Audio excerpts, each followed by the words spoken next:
Welcome back to Crown Chats. I'm so excited to welcome today's guest. He is an award-winning music composer of over 30 Hallmark Channel movies, including some classics like Next Stop Christmas, Christmas at Graceland, A Biltmore Christmas, the Hall at the Holly trilogy, Savoring Paris, The Reluctant Royal, Holiday Touchdown: A Chief's Love Story, The Christmas Quest, and so many more. Please join me in welcoming the soundtrack to the movies we love, Tommy Fields. Woo!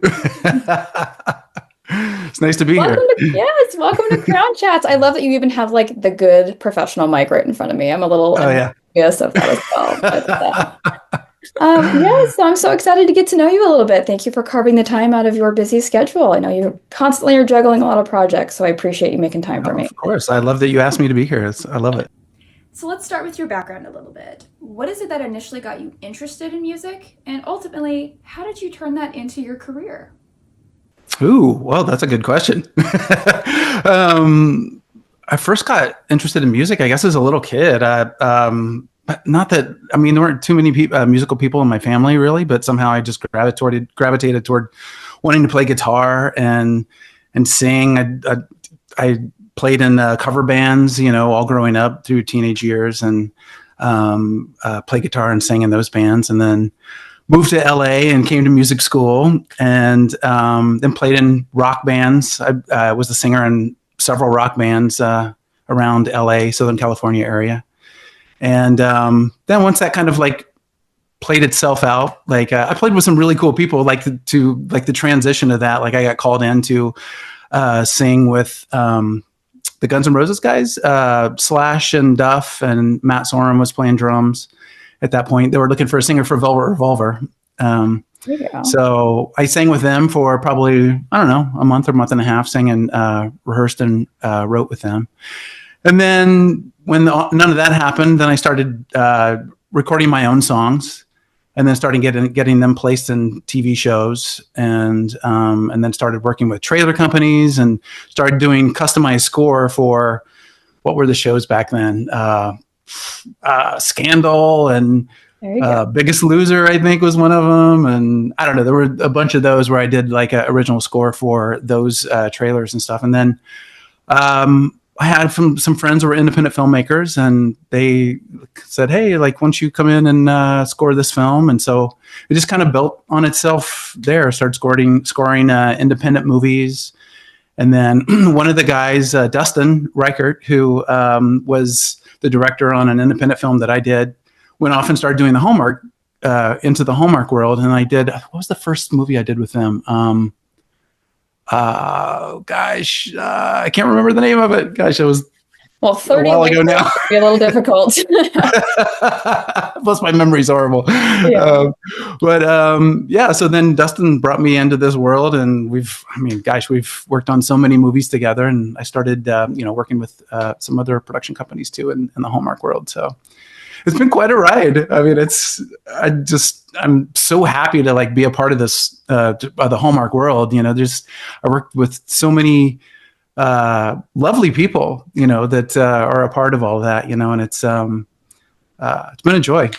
And as I've been able to grow too, like from when I started working, scoring Hallmark movies, they were simpler, more like the rom-com, and then they started, like, I think it was really with like Next Stop Christmas, they started getting more into like the fantasy element of things, and we've kind of like ran with it from there, so it's been a lot of fun. And what is your typical timeline working on one of these films? Are you only coming in at the post-production process, or are you involved along the way? And also with that, what does your creative environment look like? Are you working from a home studio, or are you going into sound stages in other studios?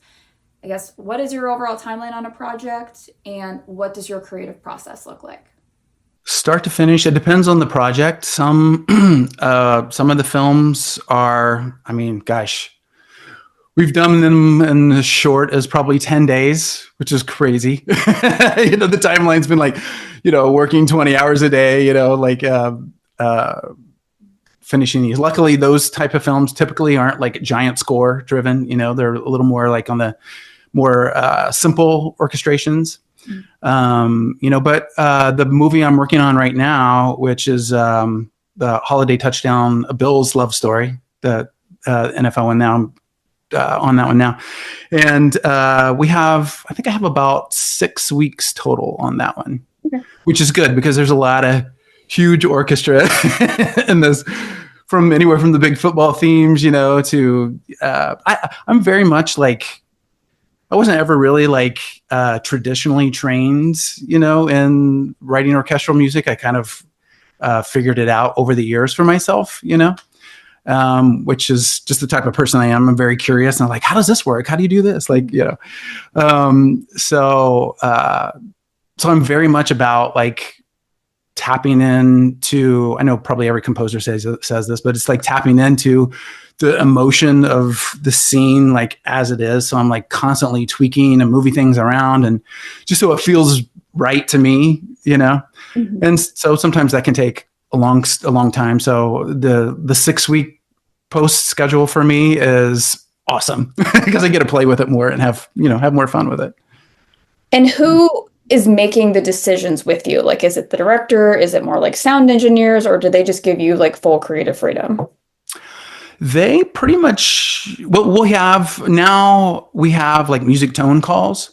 So when the picture is locked and they're ready to turn it over to me, and we'll have a music tone call, and usually the editor lays in a temp track too. So we'll go, sometimes it's, spot on, where it's like, wow, the temp feels really good. Let's just kind of follow that vibe. Or the temp is totally off. Let's, find the right tone, So we'll have that music tone call, and now they kind of just let me go, like, okay, go do your thing, because I've done enough of them, and I work with the same team a lot. So we kind of, when a new film comes up, we kind of have like a secondhand language, kind of like, I may ask some questions, be like, well, what do you think of this? Or do we want to go like full on orchestra with choirs and everything? Or do we want to like, or you just, what kind of instrumentation we want to use? What other kind of film scores do they hear, like kind of that would relate to this film that they like?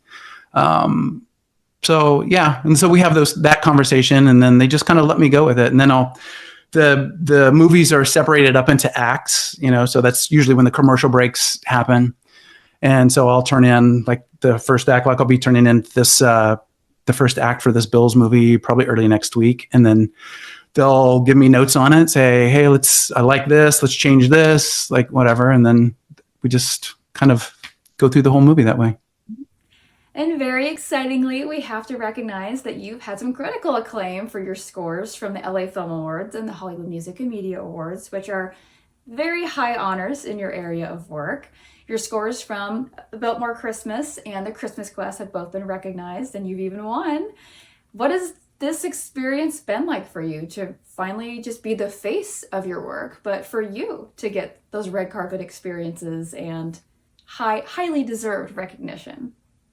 Yeah, well, I love it. I mean, I remember I think it was 2 years ago, I was nominated for the Biltmore Christmas score, and at the Hollywood Music and Media Awards, and probably a lot of people don't know what this award show is or whatever, but it's like kind of a really big deal in my world.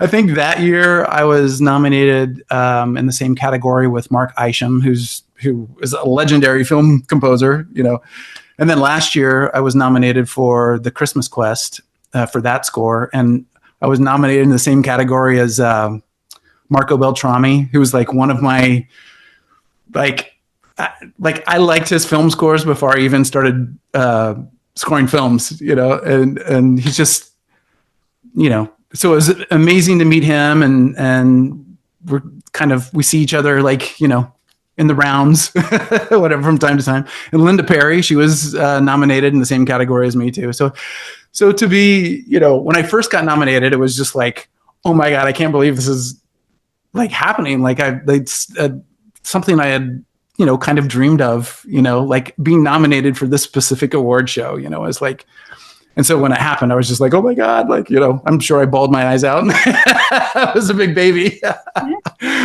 But so it's been really amazing. It's to be nominated and be in that circle of people that I've admired for years. So it's been pretty cool. Yeah. Well, and if not now, someday very soon, I'm sure there will be nominees going, oh my gosh, I was nominated next to Tommy Fields. That's the biggest thing. Like maybe you're going to be you're that kind of that peak to them of where they want to be. And then who's to know what nominations are coming your way very soon with some of the projects you've got going on. So we'll see. But, and I know you're finishing up some really fun projects. Can you share a little bit about what we have to look forward from you soon? Yeah, sure. I did 2 earlier this year that I think they'll both be coming out within the next month or 2. The first one, let's see, A Newport Christmas. I did that one. It was another time travel movie with Dustin and Andrew Gernhardt. That one's really cool. And then I just finished, probably like a couple weeks ago, I finished Haul Out the Halloween, which is super fun movie. And I don't know if I don't know. I haven't watched any of their Halloween movies. Like, I don't know if this is one of their first ones. I'm not sure, but it's a good one. I hope everybody tunes in because it's so much fun. It's the third one off of Haul Out the Holly, and then Haul Out the Holly. The second one was Lit Up, I think. So that one and you've done all 3 of those, correct? Yeah. So has that been kind of fun to like? Basically, you get to kind of be the evolution of the sound of those. I mean, that's exciting. Yeah. Oh my gosh. It's been Christmas twice, and now you're going to Halloween. Who knows? Maybe it's Easter next year. I think they're going to take over all the holidays already. Yeah, but they've had some Halloween ones over the years. I think some years they kind of dive into it more than others, but then like the Christmas movies, I swear they start mid-October at this point now. So some of the Halloween gets a little bit kind of shafted, but totally. I think I've started on. Yeah, I think I've started on some of the Christmas movies as early as like March. I think. Oh yeah. And my wife would be like, I'm singing Christmas songs in March, April, May. And she's like, what are you doing? And that brings us to our final segment, which I call a little crown to crown, which is simply a rapid fire response. I'm going to give you a topic and you'll give me the first answer that comes to mind. Okay. Dream music collaboration. Dream music collaboration. Who just popped into my mind for whatever reason is what's his name? Jordan Peele? Is that his? Yeah. He did like Get Out and whatever movie. I find his movies just so incredible and interesting and different. So that's the first one that popped into my mind. Yeah. Now you got the Halloween experience to back it up, so it'll perfect. Perfect for those kind of like dark thriller tones. I like it. Yeah. An instrument you have not mastered yet, but would like to. Oh, I don't think I've mastered any of them. I'm like, I play a lot of different things, but like, I don't feel like I've mastered really any of them. But probably, being a singer, a rock singer for years. And that's one thing that I call it kind of like the magic fairy dust or the special sauce or whatever in scores, or I find like voices, whether it be my own voice layering it in or like sampled choirs and whatever. It's like I find those like I don't know, the voice is just there's so many different sounds and things you can do with voices. Like I think one of the first movies that I actually recorded my voice, like a melody thing, and it was that Haul Out the Holly, I think. It was like just a very fun little music hook that I did or whatever. It's just dum dum dum dum dum. It's something silly like that. Da da da da da da dum dum. And that was super fun. So probably the voice. Best concert experience you've ever had? Right off the top of my head, well, a couple of them. 9 Inch Nails is like, I've seen them many times, and like every time it's a different show, and they're just incredible. Like, just, I don't know. I love Trent Reznor and that sound. That's just, that inspires me. But then I've also seen Rufus Wainwright at the Greek one time. It was just him on piano, and 100 candles on stage or whatever, him singing his thing, like that duet that he did with Sarah Bareilles, him just recently, but it was one of the songs from her Waitress musical. But his voice just just melts me. It's so good. Like hauntingly good. Yes. Yeah. What is your best advice for up and coming musicians? Do I be funny or do I be serious here? Oh. Don't do it. Don't do it. Get out while you can. No. Best advice, I would say, it's one thing I tell my daughters. They're both in the film and music world right now as young people. And one thing I tell them is just be curious, kind of not only just in life or in the business, but in life. It's just be curious, like always learning something and being open, open-hearted and open-minded to things, and meet as many people as you can. It's I've had a lot of people ask me, it's like, how did you get to where you're at now? And it's not like a leapfrog to this. It's like you go out and you meet people and you work on projects for free. And I think meeting people is actually like the best and almost the most fun thing you can do, because it's like I said, like I think the people that I haven't vibrated with, on a similar level, like I don't typically work with those people, or if I'll start the project and we're like, this isn't a good fit, like, and so when you meet people, and they're, you like each other, you're on the same, wavelength or whatever. It's like, then the work experience after that, like, in my experience, has just been amazing. Like, I'm just so grateful that I get to work with so many great people. They're just really good people. So I'm fortunate for that. Yeah. And lastly, a favorite charity or organization to give a shout out to that holds a place in your heart. My wife just did a show on Hulu that was based around cancer, and so there are some charities that were involved in that, and I can't think of them off the top of my head. But since I don't know if you watched the show on Hulu, it was Dying for Sex was her show, and it just was just such a magical friend about a story about our friend Molly, and the number of people that her story has reached, has been so inspiring. And so the names of charities specifically, I can't think of them off the top of my head, but there's been based around that, which has been so many wonderful organizations and people that have shown up to us, and it's amazing the work that they do, so. And that wraps us up. Thank you so much for being here. I am such a fan of your work, and I am so happy for you and proud of you for all of the critical acclaim you're receiving. So well deserved.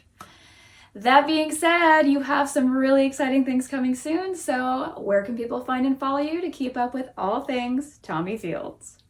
Ooh, TommyFieldsMusic.com. That's probably the best place, or on Instagram too. Like I post a lot of films, that I'm doing, or when we rap music, I usually post something about it, and then definitely when they air, I'll post things about those, especially on social media, and then like all my background and all that, like you can hear some of my like bands and rock music and stuff that I've been a part of on my website, TommyFieldsMusic.com. So.